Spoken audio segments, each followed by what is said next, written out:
बिस्मिल्लाहिर्रहमानिर्रहीम, अस्सलाम वालेकुम। एवन टीवी के न्यूज़ स्टूडियो से मैं हूं अलीशा वासी और मैं हूं आयशा हमीद। नजर डालते हैं हेडलाइंस की जानिब। कराची में डंपर हादसा और इख्तिजाज। कराची में धंधनाते डंपर से ट्रैफिक हादसा का सिलसिला न थम सका। पावर हाउस चौरंगी के करीब डंपर की टक्कर से मोटरसाइकिल सवार जख्मी हो गया। मुश्तइल शहरी ने 5 डंपर्स और 4 वाटर टैंकर्स को आग लगा दी।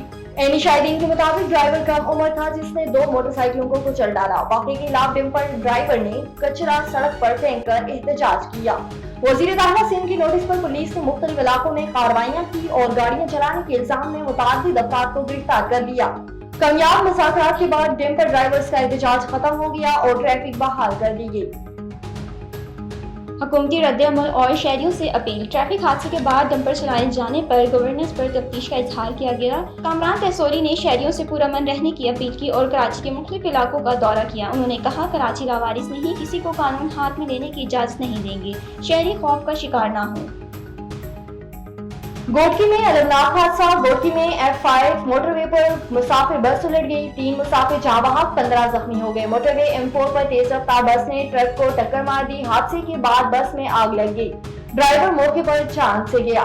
तर्जुमान मोटरवे के मुताबिक बस में 43 मुसाफिर सवार थे जिन्हें बाहिफाजत निकाल लिया गया।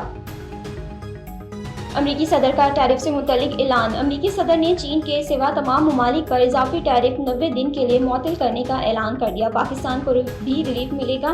ओवल ऑफिस में मीडिया से गुफ्तगू करते हुए अमरीकी सदर ने कहा, टैरिफ पर हर कोई डील करना चाहता है। जो ममालिक जवाबी टैरिफ नहीं लगा रहे उनके लिए वक्त का ऐलान किया जाए। डोनाल्ड ट्रंप ने चीन पर टैरिफ की शरह 125% कर दी। और वज़ीर आज़म का बेलारूस का दौरा। दोस्त ममालिक से मुस्बत ताल्लुकात मजीद मजबूत बनाने का मिशन। वज़ीर आज़म मियां शहबाज शरीफ 2 रोज़ा दौरे पर आज बेलारूस रवाना होंगे। लीगी सदर मियां मोहम्मद नवाज शरीफ भी उनके साथ होंगे।